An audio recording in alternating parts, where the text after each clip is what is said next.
Hello, मैं विशाल चतुर्वेदी आप सभी का स्वागत करता हूं आपके अपने favourite YouTube channel maths with Vishal Chaturvedi में। जैसा कि आप सभी को पता है कि अभी रेलवे ग्रुप डी के एग्जाम चल रहे हैं। इनमें हर शिफ्ट में 1 से 2 क्वेश्चन क्वाड्रेटिक इक्वेशंस के पूछे जा रहे हैं। मैंने भी अभी 2 दिन पहले रेलवे ग्रुप डी का एग्जाम दिया, उसमें भी 2 क्वेश्चन पूछे गए थे। काफी बेसिक क्वेश्चन आ रहे हैं। मैं आपको बताता हूँ मेरे में कैसा एग्जाम आया था या मेरे में कैसा ये जो क्वेश्चन आए थे, इससे कैसे क्वेश्चन आए थे, मैं आपको अभी आगे चलकर बताऊंगा। तो ये वीडियो काफी इंटरेस्टिंग होने वाला है और मैं इस वीडियो को थोड़ा शॉर्ट रखने वाला हूँ ताकि अभी आप लोगों के आगे वाले एग्जाम में तो आप लोग इसकी प्रिपरेशन कर सकें। इसकी पूरी कंप्लीट पीडीएफ आपको मेरे टेलीग्राम चैनल पर मिल जाएंगी और टेलीग्राम चैनल का लिंक हमारे डिस्क्रिप्शन बॉक्स में पड़ा हुआ है, आप वहां जाकर ज्वाइन कर सकते हैं। तो वीडियो काफी इंटरेस्टिंग होने वाली है। वीडियो स्टार्ट करते हैं। वीडियो स्टार्ट करने से पहले अगर अभी तक आपने मेरे चैनल को सब्सक्राइब नहीं किया है तो प्लीज मेरे चैनल को सब्सक्राइब कर लीजिएगा, वीडियो को लाइक कर दीजिएगा और सभी दोस्तों तक शेयर कर दीजिएगा। चलिए वीडियो स्टार्ट करते हैं। देखिए, सबसे पहले क्या करते हैं हम लोग क्वाड्रेटिक इक्वेशंस को समझते हैं। क्या होता है क्वाड्रेटिक इक्वेशंस? तो देखिए, जैसे एक कोई इक्वेशन लिखिए ax² + bx + c = 0। तो इसमें क्या होगा, जो x की वैल्यू होगी, x की मैक्सिमम पावर कितनी है, यहाँ पर x की पावर कितनी है 2। तो आप बोलेंगे x की पावर कितनी है 2, मैक्सिमम पावर, x की मैक्सिमम पावर 2 है। इसका मतलब क्या होगा, क्वाड्रेटिक इक्वेशन का मतलब हो गया, अगर हिंदी में बात करें तो इसको बोलते हैं द्विघात समीकरण। द्विघात समीकरण। तो जैसा कि नाम से ही स्पष्ट है कि द्विघात का मतलब हो गया जिसकी पावर 2 होगी वही होगी द्विघात समीकरण। तो यहाँ पर देखिए, इस इक्वेशंस में x की मैक्सिमम पावर 2 है, तो ये जो इक्वेशंस लिखी है ये एक द्विघात समीकरण का एग्जांपल है। जैसा कि एक एग्जांपल और लेते हैं, जैसे ax + b + c = 0। ये देखिए x की मैक्सिमम पावर कितनी है 1। तो ये क्या होगा, ये द्विघात समीकरण नहीं होगा, ये द्विघात समीकरण नहीं होगा क्योंकि यहाँ पर x की मैक्सिमम पावर 1 है। तो यहाँ पर x की मैक्सिमम पावर हमको 2 चाहिए। तो जिसमें भी x की मैक्सिमम पावर 2 मिल जाएंगी। देखो जैसे लिखा है by² + c = 0। तो अब मुझे बताइए y की मैक्सिमम पावर कितनी है 2। तो आप बोलेंगे y की मैक्सिमम पावर 2 है, इसलिए ये भी इक्वेशन जो है वो द्विघात समीकरण की है। तो अभी आपको ये पता चल गया कि द्विघात समीकरण किसको बोलते हैं। अब देखिए, द्विघात समीकरण का जो एक स्टैंडर्ड इक्वेशंस होती है वो अब मैं आपको यहाँ लिख देता हूँ, ax² + bx + c = 0। कभी भी आपको द्विघात समीकरण में स्टैंडर्ड इक्वेशंस को यूज करना है तो आप इस इक्वेशंस को यूज कर सकते हैं। अब देखिए, जैसा कि आपको पता है कि इसकी पावर 2 है तो इसके आंसर कितने आएंगे 2। एक आएगा अल्फा और एक होगा बीटा, इसके 2 मान होंगे। एक एग्जाम्पल और देखते हैं, जैसे कोई लिखा है x² + 5x + 6 = 0। ये हमारे सामने है। तो अगर हम इसको सॉल्व करेंगे तो हम इसको एक तरफ लिख सकते हैं x + 3 और x + 2। इसको भी सॉल्व करना मैं सिखाऊंगा अभी आगे। तो ये देखिए, इसका एक मान आ जाएगा -3 और एक मान आ जाएगा 2। तो x के देखिए कितने वैल्यू आ गई 2, एक -3 और एक -2। इसीलिए ये द्विघात समीकरण है क्योंकि इसके 2 मान आते हैं। तो मैंने एक मान को बोल दिया अल्फा और दूसरा मान है बीटा। अब देखिए, इसको देखते हैं, जब इसको सॉल्व करते हैं तो यहाँ से x का एक जो होता है एक फार्मूला होता है, वो फार्मूला मैं आपको डायरेक्ट यहाँ लिख देता हूं। वो डायरेक्ट फार्मूला है x = -b ± √b² - 4ac/2 है। इसको बोलते हैं श्रीधराचार्य फार्मूला। ये धराचार फार्मूला है। ये कब यूज होता है, जब हम लोग आसानी से फैक्टर नहीं कर पाते हैं। देखिए, जैसे लिखा है 3x² + 6x + 8 = 0। अब हम इसको ऐसे कोई फैक्टर डायरेक्ट नहीं कर पाएंगे जिससे हम लोग इस तरीके से हम इसको ब्रेक कर पाए। तो इस टाइप के क्वेश्चन को क्या करते हैं, ये जो स्टैंडर्ड इक्वेशंस हैं ax² + bx + c = 0, इससे हम लोग क्या कर देते हैं, कंपेरिजन करा देते हैं। तो यहाँ हम देखेंगे a बराबर आ जाएगा 3, b बराबर आ जाएगा 6 और c बराबर आ जाएगा 8। अब वही a b c के मान उठा करके इस वाली इक्वेशन पे पुट कर देंगे, हमारे दोनों आंसर आ जाएंगे। एक आएगा प्लस से और एक आ जाएगा माइनस से। ये 2 आंसर हमारे आ जाएंगे। यहां तक बात हो गई। अब आगे थोड़ा सा आगे और बढ़ते हैं। देखिए, जैसे आपको पता है कि ये इक्वेशंस है, ये इक्वेशंस हम लोग कैसे बना सकते हैं। अब हम लोग बात करते हैं ये इक्वेशंस कैसे बन सकते हैं। तो इसके लिए क्या होता है, आपको लिखना है x² - मूलों का योगफल, मूलों का योगफल प्लस मूलों का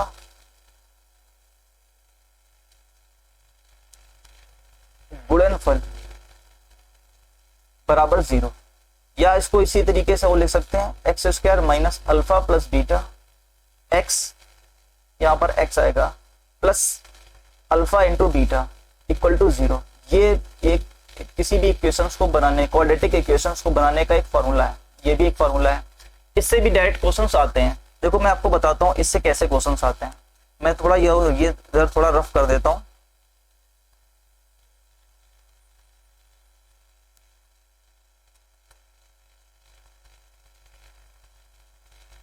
इधर देखिए मैंने रफ कर दिया, अब देखिए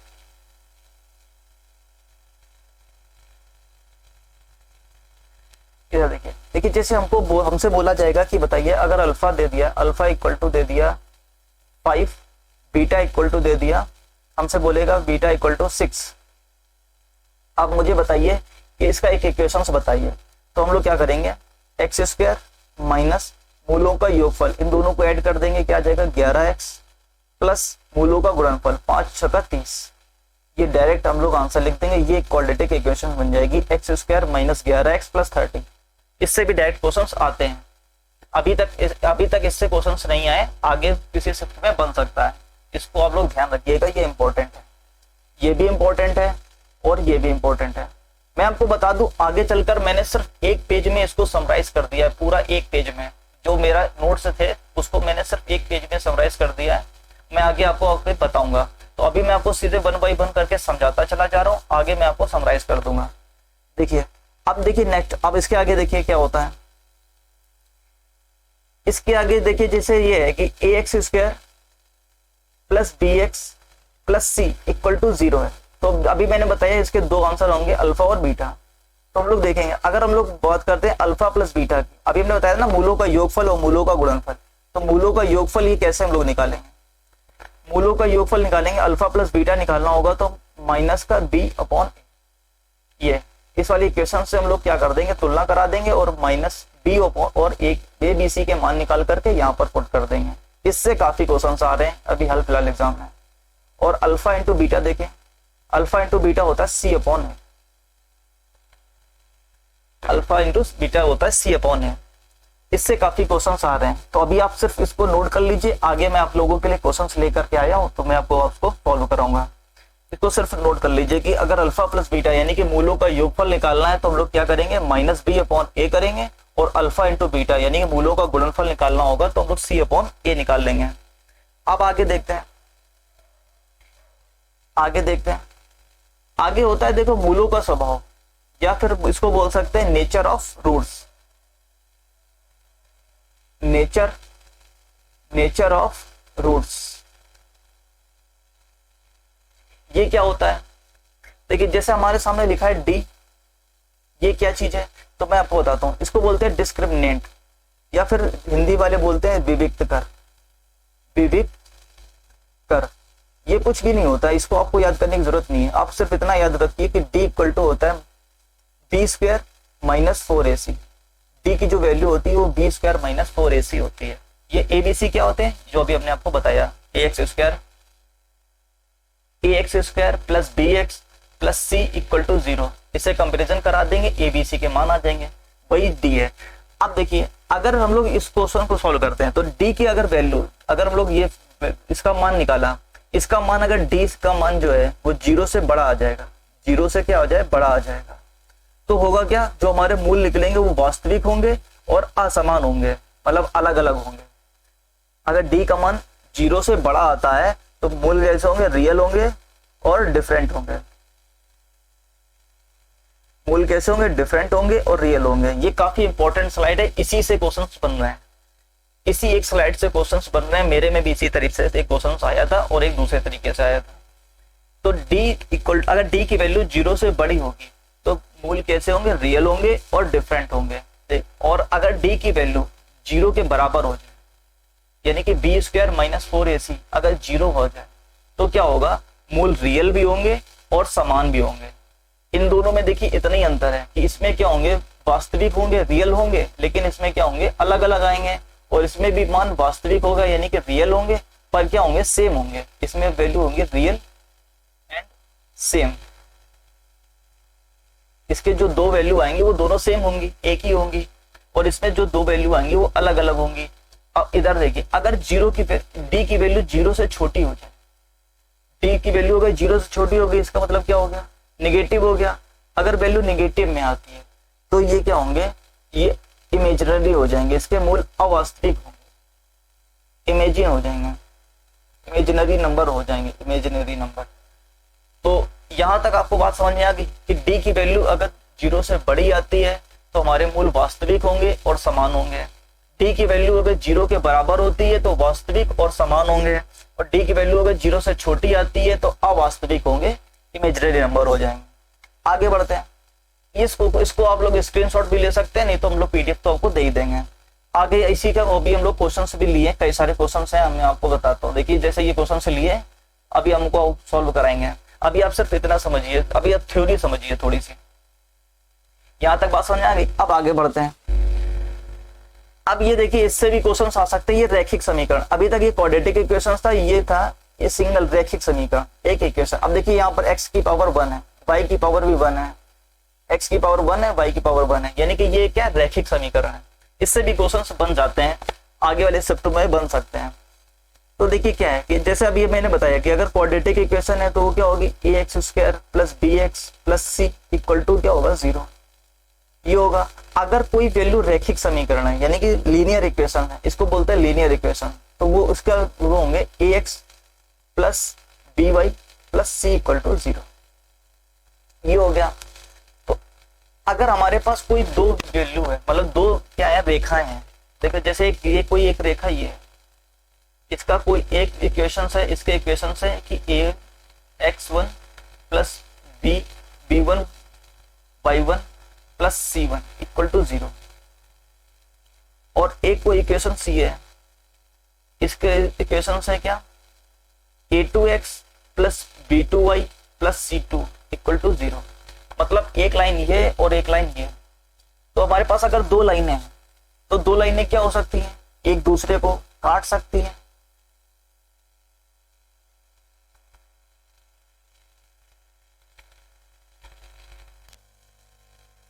क्या होगा, लाइनें एक दूसरे को क्या करेंगी, कट भी कर सकती हैं, या फिर क्या होगा, एक दूसरे के पैरेलल हो सकती हैं, या एक दूसरे को कट कर सकती हैं, या फिर क्या होगा, एक के ऊपर एक हो जाएंगे, मतलब क्या होंगे, लीनियर हो जाएंगे, एक के ऊपर एक। तो अब इसी तरीके से हमको समझना है। तो देखिए क्या करते हैं, अगर हमारे पास दो इक्वेशंस हैं, अभी हमारे पास क्या है, दो इक्वेशंस हैं, तो a1x + b1 y + c1 = 0 और a2x + b2y + c2 = 0।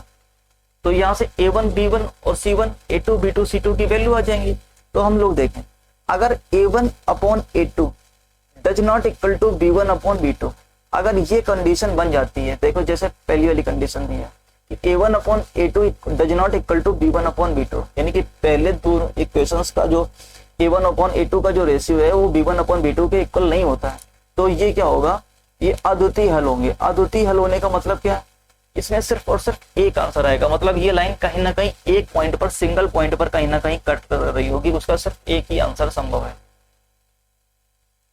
इसी तरीके से देखिए, जैसे अगर लिखा है a1/a2 = b1/b2 does not equal to c1/c2, तो क्या होगा, रैखिक समीकरण के अनंत हल होंगे, इसका असंगत हल होंगे, कोई हल नहीं होगा, मतलब इसके कोई भी आंसर नहीं आएगा। मतलब ये दोनों लाइंस कैसी होंगी, पैरेलल हो जाएंगी। कैसी हो जाएगी, पैरेलल लाइन। कोई हल ना होने का मतलब ये लाइंस कभी भी आपस में एक दूसरे को कट नहीं करेंगे, ये दोनों आपस में क्या है, पैरेलल है। और इधर देखिए तीसरी बात ये है कि अगर a1/a2 = b1/b2 = c1/c2, यानी कि तीनों आपस में क्या होंगे, रेशियो अगर बराबर हो गए तो क्या होंगे, इसके अनंत हल होंगे। मतलब क्या होंगे, एक लाइन दूसरे लाइन के ऊपर है, इसको अनंत जगह पर कट कर रही होंगे। तो ये बात आपको समझ में आ गया। अगर एक जगह कट कर रही है तो a1/a2 does not equal to b1/b2 होगा। अगर कहीं पर भी कट नहीं कर रही है, मतलब एक दूसरे के पैरेलल है, तो क्या होगा, a1/a2 = b1/b2 does not equal to c1/c2। और a1 अपॉन a2 बराबर b1 अपॉन b2 बराबर c1 अपॉन c2, तो क्या होगा, अनंत हल होंगे। आई थिंक आपको यहाँ तक अगर बात समझ में आ गई है, ये जितना भी मैंने आपको थ्योरी लेक्चर पढ़ाया, अगर इतनी बात अगर आपको समझ में आ गई, तो अब मैं आपको क्वेश्चंस कराता हूँ। बस इतना ही आपको पढ़ना है, इस सब इतने से ही क्वेश्चंस बन रहा है बार बार। अब देखिए क्वेश्चंस देखते हैं। देखिए जैसे बोला है कि एक समीकरण है 4x plus 3y plus 5 equal to 0, और दूसरी क्वेश्चन है 6x minus ky minus 7 equal to 0 का कोई हल नहीं है। देखिए लिखा है कोई हल नहीं है, तो हमें k का मान निकालना है। अभी मैंने आपको बताया कि अगर कोई दो इक्वेशंस दी होती हैं, अगर जिसका कोई हल नहीं है, देखिए ये तो क्या होता है, a1 upon a2 equal to b1 upon b2 does not equal to c1 upon c2। ये देखिए, तो हम लोग क्या करेंगे, सबसे पहले 4x plus 3y plus 5 equal to 0, और दूसरी है 6x minus ky minus 7 equal to 0। तो हम यहाँ पर क्या करेंगे, a1x plus b1y plus c1 equal to 0, तो यहाँ पर a2x plus b2y plus c2 equal to 0। इससे क्या करेंगे, कंपैरिजन करा देंगे। तो a1 की वैल्यू हमारे पास क्या आ गई 4, b1 की वैल्यू क्या आ गई 3, c1 की वैल्यू क्या आ गई 5, a2 की वैल्यू क्या आ गई 6, b2 की वैल्यू क्या आ गई माइनस का k, c2 की वैल्यू क्या है माइनस 7। अब मुझे बताइए यहाँ पर क्या लिखा है, इसका कोई हल ना हो, कोई हल ना हो, अभी मैंने बताया क्या होता है,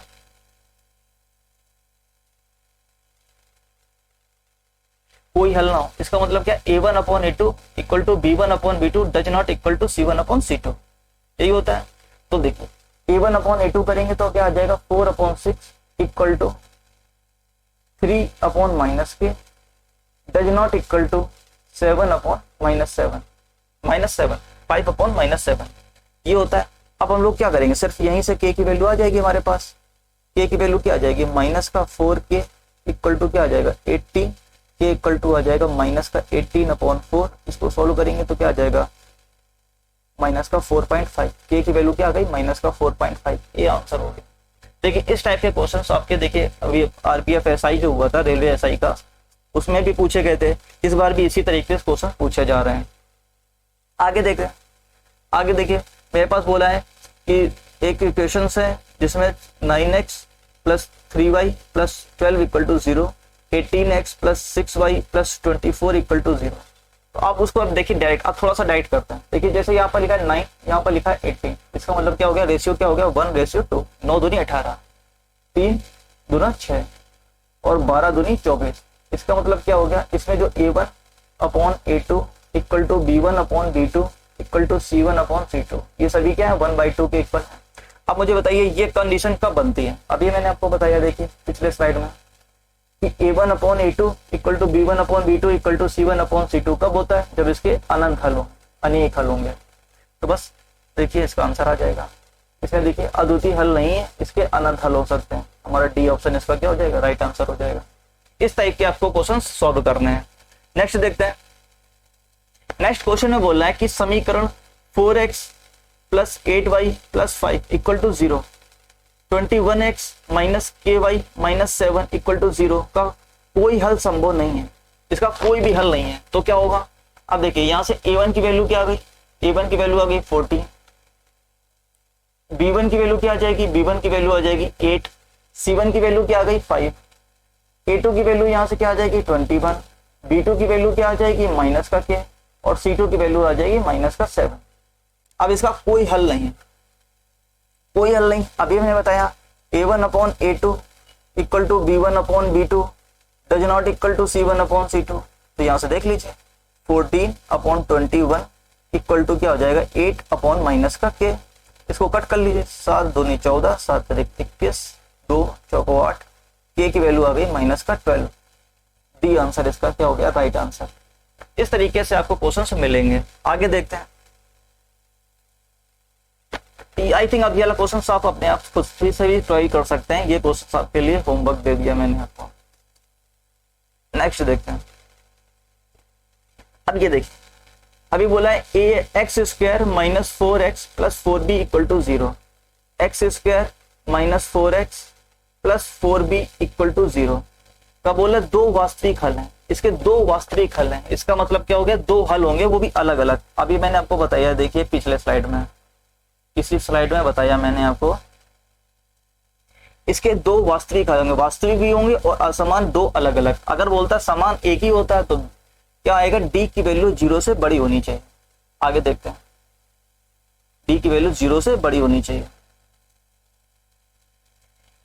अब देखिए सबसे पहले इसको फॉलो करते हैं ए एक्स स्क्वायर से, a x square plus b x plus c equal to 0। इससे क्या करेंगे, और हमारी डी की वैल्यू 0 से बड़ी होनी चाहिए, ये कंडीशन है। दो वास्तविक हल होने की क्या कंडीशन है, डी की वैल्यू 0 से बड़ी होनी चाहिए। अब हम लोग डी की वैल्यू निकालते हैं, तो डी की वैल्यू निकालने से पहले हम लोग ए बी सी की वैल्यू निकालते हैं।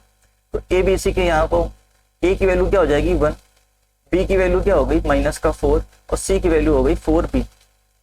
अब डी की वैल्यू क्या होती है, डी बराबर होता है बी स्क्वायर माइनस 4ac। तो बी स्क्वायर की जगह पे क्या हो जाएगा 16 माइनस 4, ए की जगह पे 1, सी की जगह पे 4b। तो ये हो जाएगा 16 माइनस 16b। ये जो अब ये देखिए डी की वैल्यू, इसका मतलब क्या होगा 16 माइनस 16b, 16b ऐसे कर लेते 16b, इसकी वैल्यू ये क्या है 0 से बड़ी होगी। तो हम क्या करें, इसको इधर सेंड कर देते हैं, तो इधर 16 हो जाएगा, इधर हो जाएगा 16b, 16 से 16 कट जाएगा तो यहाँ हो जाएगा 1, ये हो जाएगा b, यानी कि b की वैल्यू क्या होगी 1 से छोटी है, 1 से छोटी b ऑप्शन, इसका क्या हो जाएगा right answer. b equal to 0 ये हो नहीं सकता, ये हो नहीं सकता, ये भी नहीं होगा, b आंसर इसका क्या होगा राइट आंसर। इस तरीके अगर आपको मैंने बताया, अभी मैं आपको लास्ट में बताऊंगा, आपको सिर्फ एक पेज मैं आपको दूंगा, अगर आपने सिर्फ वो एक पेज पढ़ लिया तो आपको सारे क्वेश्चंस आपके बन जाएंगे। अगर आपको वीडियो अच्छा लग रहा है, सच में आपको वीडियो अच्छी लग रही है, तो प्लीज वीडियो को लाइक कर दीजिए, सभी दोस्तों तक शेयर जरूर कर दीजिए और चैनल को सब्सक्राइब कर लीजिए। चलिए नेक्स्ट देखते हैं। अब देखिए यहाँ से थोड़ा सा चेंज होता है, यहाँ तक देखो मैंने जो आपको पढ़ाया वो ये है। अब इसके बाद थोड़ी सी बात अलग है, देखिए क्या है कि यदि द्विघात समीकरण के दो मूल अल्फा और बीटा हैं, अल्फा प्लस बीटा 8 दिया है, alpha minus beta, alpha plus beta 8 दिया है और अल्फा माइनस बीटा क्या दिया है 2। तो हम यहाँ से अल्फा और बीटा की वैल्यू निकाल सकते हैं। अल्फा और बीटा की वैल्यू क्या आ जाएगी, अगर हम दोनों को जोड़ करके आधा कर दें यानी कि अल्फा की वैल्यू क्या आ जाएगी 5, और लोगों को घटा करके 2 से भाग देंगे तो बीटा की वैल्यू आ जाएगी, तो क्या आ जाएगी 6/2 यानी कि 3, यानी कि अल्फा और बीटा की यहाँ से वैल्यू आ जाएगी। अगर सीधे जोड़ दीजिए तो 2 अल्फा आ जाएगा, 2 alpha 10, alpha equal to 5, alpha equal to 5 तो बीटा इक्वल टू 3। अल्फा और बीटा की वैल्यू हम लोगों ने निकाल दी। अब हमको क्या निकालना है, द्विघात समीकरण। मैंने आपको बताया था कि अगर कोई भी अल्फा और बीटा दो मूल हमारे पास दिए हों तो हम लोग कैसे निकालते हैं, x square minus alpha plus beta x plus alpha into beta बराबर 0। बस यहाँ पर पुट कर दीजिए, x square minus alpha plus beta क्या होगा 5 + 3 8x plus alpha into beta क्या होगा 15 इक्वल टू क्या हो जाएगा 0। ये हमारी क्या हो गई, एक द्विघात समीकरण की इक्वेशन आ गई। ऑप्शन नंबर ए इसका क्या हो गया राइट आंसर। नेक्स्ट देखते हैं, नेक्स्ट बोला है के किस मान के लिए ये जो इक्वेशन है ये मूल समान होंगे। मूल समान होने का मतलब क्या है, मूल समान होने का मतलब है कि जो डी की जो वैल्यू थी, डी की वैल्यू क्या हो जाएगी 0 के इक्वल हो जाए, यानी कि डिस्क्रिमिनेंट 0 हो। तो यहाँ से पहले देखें के x minus 2 plus 6 equal to 0 दिया है, तो क्या होगा के एक्स स्क्वायर माइनस 2 के एक्स प्लस 6 इक्वल टू 0। यहाँ से क्या करें, a x square plus b x plus c, मैंने बताया था इसी से क्या करते हैं तुलना कराते हैं। तो ए की वैल्यू क्या आ जाएगी के, बी की वैल्यू आ जाएगी माइनस का 2 के, सी की वैल्यू आ गई 6। अब मैंने बताया बी की वैल्यू क्या आ गई, बी जो है डी है b square minus 4ac equal to 0। तो यहाँ पर रख दीजिए, यानी कि बी स्क्वायर बराबर क्या आ जाएगा 4ac। यहाँ रखिए बी कितना है माइनस का 2k, यानी कि हो जाएगा 4k स्क्वायर इक्वल टू 4, ए की जगह पे k और सी की जगह पे 6। तो 4 से 4 कट गया, k से k कट गया, यानी कि k की वैल्यू क्या आ गई 6। यहाँ से k की वैल्यू क्या आ गई 6, यही हमारा क्या आ जाएगा आंसर आ जाएगा। नेक्स्ट देखते हैं, नेक्स्ट में बोल रहा है मेरे में देखिए इस टाइप के क्वेश्चन आया था, जैसा ये क्वेश्चन दिया इस तरीके से आया था। देखिए क्या बोल रहा है 3x स्क्वायर माइनस का 5x प्लस 2 इक्वल टू 0। इसके मूल a और b, हमसे ये वैल्यू क्या करना है, फाइंड करना है। तो मुझे बताइए, अभी मैंने बताया अगर किसी भी द्विघात समीकरण के दो मूल ए और बी होते हैं तो ए प्लस बी क्या होता है, ए प्लस बी होता है माइनस का बी अपॉन ए। तो यहाँ पर देखेंगे तो 5/3 हो जाएगा, माइनस माइनस प्लस हो जाएगा, और ए बी की वैल्यू क्या आ जाएगी, 2/3 हो जाएगी। अब हमसे पूछा क्या, a upon b plus b upon a. तो हम लोग यहाँ से कर सकते हैं a b a square plus b square. तो मुझे a square plus b square की वैल्यू हमको फाइंड करनी है। तो यहाँ से देखिए, अगर हम लोग क्या करें, ए प्लस बी का होल स्क्वायर करें तो क्या होता है, a square plus b square minus 2ab, मतलब प्लस का ए प्लस बी 2ab। यहाँ पर पुट कर दीजिए तो यह आ जाएगा 25/9 minus 2 into 3 equal to a square plus b square. मैंने क्या किया, ये वैल्यू उठा करके सीधे इधर रख दिया। तो हम लोग जब इसको सॉल्व कर रहेंगे तो कितना आ जाएगा, ये हमारे पास आ जाएगा, हम लोग 9 एलसीएम ले लेंगे, 9 एलसीएम आ गया, ये 25 हो गया, और ये आ जाएगा 4 3 12 ए स्क्वायर प्लस बी स्क्वायर। तो हम लोग क्या करेंगे, ये आ जाएगा 13/9 ए स्क्वायर प्लस बी स्क्वायर की वैल्यू आ गई। अब बस ये वैल्यू उठा करके यहाँ रख दीजिए, ये क्या हो जाएगा 30/9, और ए बी की वैल्यू कितनी है 2, और ये 3 क्या चला जाएगा, ऊपर चला जाएगा, 3 से 3 कट जाएगा, तो क्या आ जाएगा 13/6 बी आंसर इसका क्या हो जाएगा, राइट आंसर हो जाएगा। इस टाइप के हमारे पास क्वेश्चंस पूछे गए थे। नेक्स्ट देखते हैं। नेक्स्ट क्वेश्चन में फिर से बोल रहा है कि वह समीकरण ज्ञात करो जिसके मूल alpha plus root b alpha minus root b है। तो हमें देखिए तो क्या होगा, इन दोनों का मूलों का योगफल क्या होगा, अल्फा प्लस बीटा क्या हो जाएगा, इन दोनों को अगर हम लोग जोड़ेंगे तो क्या होगा, ए प्लस रूट बी प्लस ए माइनस रूट बी। तो बी से बी कट जाएगा तो क्या आ जाएगा 2 है। तो अल्फा प्लस बीटा क्या आ गया, प्लस का 2 है। अल्फा इंटू बीटा दे करेंगे तो क्या आ जाएगा, ए प्लस रूट बी ए माइनस रूट बी। तो क्या हो जाएगा, ए स्क्वायर माइनस का बी। ये हो गया अल्फा इंटू बीटा। अब हमें क्या चाहिए, इक्वेशन चाहिए। तो इक्वेशन क्या होती है, x square minus alpha plus beta. Alpha plus beta की वैल्यू डायरेक्ट में लिख देता हूँ, 2a x plus a square minus b equal to 0। यही हमारी क्या हो गई, इक्वेशन हो गई। ये हमारा आंसर कौन सा है, x square minus 2ax plus a square minus b. B answer इसका क्या हो गया, राइट आंसर। नेक्स्ट देखते हैं। नेक्स्ट क्वेश्चन में बोल रहा है कि एक समीकरण है x square minus 12x plus 2k equal to 0। एक मूल x बराबर 4 है तो दूसरा मूल हमको ज्ञात करना है। तो देखिए कैसे करेंगे, एक्स स्क्वायर माइनस का 12x प्लस का 2k इक्वल टू 0। यहाँ से फिर से वही ax square plus bx plus c equal to 0 से तुलना करा लेंगे। a बराबर आ जाएगा 1, b बराबर आ जाएगा माइनस का 12, c इक्वल टू हो जाएगा 2k। अल्फा प्लस बीटा क्या होता है, अल्फा प्लस बीटा माइनस का बी अपॉन ए। तो माइनस का बी अपॉन ए मतलब 12। अब यहीं से आ जाएगा, एक मूल हमको पता है 4 है, एक मूल अगर 4 है तो बीटा क्या हो जाएगा 8। यहीं से हमको पता चल गया x इक्वल टू क्या हो जाएगा 8। नेक्स्ट देखते हैं। अगर हमसे k की वैल्यू पूछ रहा होता है, इसी क्वेश्चन में अगर हमसे k की वैल्यू पूछ रहा होता तो हम लोग क्या करते, अल्फा इंटू बीटा निकाल लेते। अल्फा इंटू बीटा क्या होता है, c अपॉन है, तो 2k, और अल्फा इंटू बीटा क्या होता है 8 इंटू 4 इक्वल टू 2k। तो k की वैल्यू यहाँ से क्या आ जाती 16। k की वैल्यू क्या आ जाती 16। अगर हमसे k की वैल्यू पूछी होती तो 16 आंसर आ जाता है। अभी हमसे सिर्फ दूसरा मूल पूछ रहा है तो दूसरा मूल क्या आ जाएगा 8। नेक्स्ट देखते हैं। नेक्स्ट क्वेश्चन में बोल रहा है अल्फा प्लस बीटा इस इक्वेशन के 0 है। 0 का मतलब होता है वही मूल या फिर रूट्स। हिंदी में इंग्लिश में बोले तो रूट्स, हिंदी में बोले मूल या फिर 0। तो फिर से देखिए, एक्स स्क्वायर माइनस का 5x प्लस 6 बराबर 0, ax square plus bx plus c बराबर 0 से हम लोग कंपेरिजन करा देंगे। तो a बराबर 1 हो जाएगा, b बराबर माइनस का 5 हो जाएगा, c बराबर 6 हो जाएगा। अल्फा प्लस बीटा यहाँ से निकाल लीजिए, अल्फा प्लस बीटा हो जाएगा 5, अल्फा इंटू बीटा क्या हो जाएगा 6। ये हमारे पास आ गया। अब हमसे कुछ भी पूछे हम लोग आसानी से निकाल सकते हैं। हमसे पूछा है alpha square plus beta square upon 1 upon alpha square plus 1 upon beta square. हमसे ये वैल्यू पूछा है। तो alpha square plus beta square यहाँ से हम लोग सॉल्व करेंगे तो आ जाएगा alpha square plus beta square upon alpha square beta square.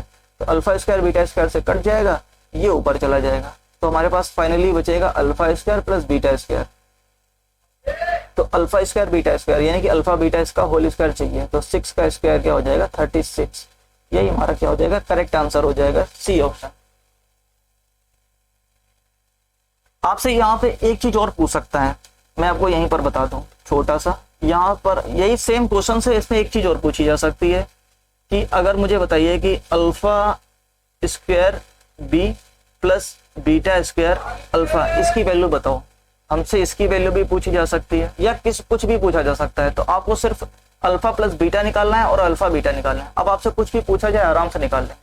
हम क्या करें, अल्फा और बीटा यहाँ से कॉमन लेते हैं। अल्फा बीटा यहाँ से कॉमन लिया तो यहाँ से आ गया अल्फा प्लस बीटा। अब अल्फा बीटा की वैल्यू 6, अल्फा प्लस बीटा 5, तो 6 × 5 30। ये भी आंसर हो सकता है, ये भी एक आंसर पूछा जा सकता है। इस टाइप से क्वेश्चंस के लिए रेडी रहिएगा। और पूछा जा सकता है क्या, पूछा जा रहा है, इसी टाइप से क्वेश्चंस हमसे पूछा जा रहा है। नेक्स्ट देखते हैं। ये देखिए अभी तक मैंने आपको सीधे 1 बाई 1 करके सारे क्वेश्चंस आपको कंप्लीट करा दिए हैं। आई होप आपको क्वेश्चंस अच्छे लगे होंगे, जो मेरा सॉल्यूशन भी अच्छा लगा होगा। यहाँ तक तो रही जो मैंने आपको बताया, ये रही थी थ्योरी पार्ट। ये जो मैंने आपको थ्योरी पार्ट पढ़ाया ये पूरा कंप्लीट थ्योरी थी, इतनी ही थ्योरी है। आपको मैंने सारे क्वेश्चंस भी कराए, सारे प्रीवियस ईयर पेपर। अब आपको मैं बताता हूँ, अब मैंने ये जो मेरा ये खुद के नोट्स हैं, हैंड रिटन नोट्स हैं, ये पूरा कंप्लीट है। सिर्फ एक पेज आपको पढ़ लीजिए। मैंने देखो ये क्या इक्वेशंस है, इस इक्वेशंस में ये सीधाचार का फॉर्मूला है, alpha plus beta minus b upon है, alpha into beta c upon है। मूलों की प्रकृति से डी की वैल्यू अगर 0 के बराबर होंगे तो मूल वास्तविक होंगे और असमान होंगे। डी की वैल्यू 0 के बराबर है तो मूल वास्तविक और समान होंगे। डी की वैल्यू अगर 0 से छोटी है तो काल्पनिक होंगे। और डी की value B square minus 4ac। अगर आपको समीकरण निकालना है तो आपको ये फॉर्मूला लगाना है। अगर आपके पास 2 लाइनें दे रखी हैं तो अगर a1 अपॉन a2, मतलब ये जो जितना भी मैंने आपको बताया वो सब एक पेज में समराइज है। तो आप सिर्फ अगर इस पेज को भी अगर पढ़कर चले जाते हैं तो आप सारे क्वेश्चंस अटेंड कर सकते हैं।